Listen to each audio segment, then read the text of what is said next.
वट सावित्री व्रत के उपलक्ष्य में समस्त ब्रह्मांड के सभी सदा सुहागन महिला को हार्दिक शुभकामनाएं। यमद्वार पर पहुंचकर कोई वापस आ सकता है, ये असंभव है, परंतु माता सावित्री ने अपने पति सत्यवान को यम द्वार से वापस लाए, ये उनके सतीत्व की शक्ति थी। अतः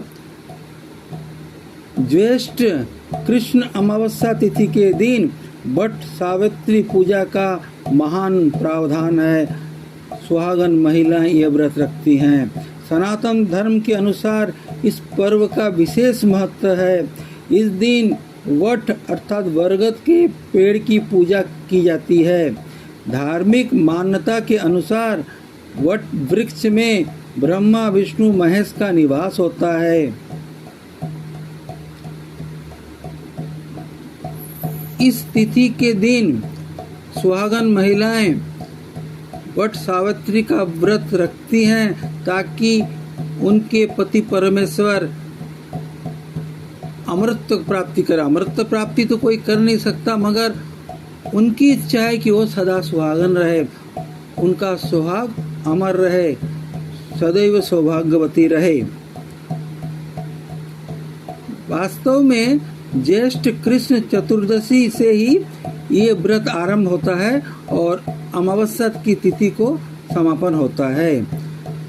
इस व्रत का सुहागन महिलाएं वर्ष भर इंतजार करती हैं, प्रतीक्षा करती हैं। अपने पति की लंबी आयु, स्वास्थ्य और उन्नति के लिए बरगद के पेड़ की पूजा अर्चना करने का प्रावधान है।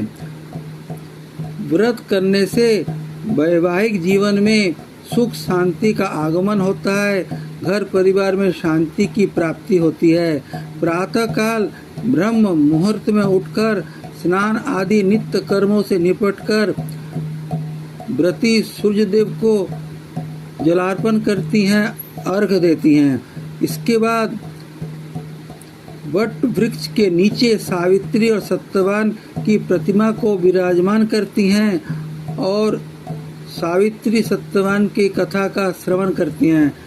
माता सावित्री इतनी बड़ी सती थी, इतनी बड़ी, उन्हें अपने सतीत्व का बल था उनके अंदर कि उन्होंने यमराज के मुंह से अपने पति को वापस ले आई थी, और ऐसा केवल वही कर पाई थी। इससे पहले और इसके बाद में कोई भी यमद्वार से वापस नहीं आया है।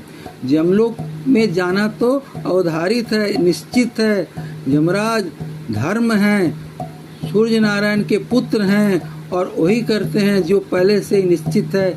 इसीलिए उन्हें काल भी कहते हैं, समय भी कहते हैं। काल और समय बड़ा बलवान होता है, परंतु माता सावित्री ने अपने पति को बचा के लाया यमद्वार से, और इसलिए हमारी माताएं, बहनें, हमारी महिलाएं अपने पति के दीर्घ जीवन के लिए, दीर्घायु के लिए इस व्रत को रखती हैं। इसमें पेड़ पर शीतल जल, फल फूल, मिष्ठान आदि का अर्पण किया जाता है। उसके बाद दीपक धूप जलाकर आरती करते हैं। रोली बांधते हुए सच्चे मन से बरगद के पेड़ की, वट वृक्ष की परिक्रमा करते हैं। वट सावित्री व्रत की कथा अगर स्वयं पाठ कर सकते हैं अच्छा है, अन्यथा किसी पवित्र ब्राह्मण से, विद्वान ब्राह्मण से भी व्रत कथा का पाठ कराने की परंपरा है। इसके बाद वैवाहिक जीवन में सुख शांति उन्नति की कामना के लिए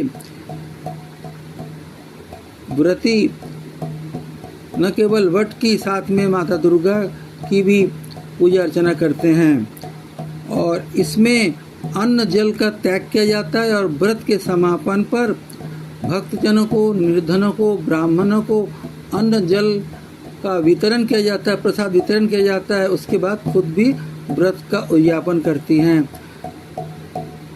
ये व्रत सूर्य की पूजा भी है, वट की भी पूजा है, ब्रह्मा विष्णु महेश की भी पूजा है, और लक्ष्मी नारायण की भी पूजा है, दुर्गा और भगवान शिव की पूजा है। परंतु ध्यान रखिएगा, पूजा का आरंभ गणेश पूजन से होती है और पूजा का समापन हरि संकीर्तन से होना चाहिए, शिव संकीर्तन से होना चाहिए।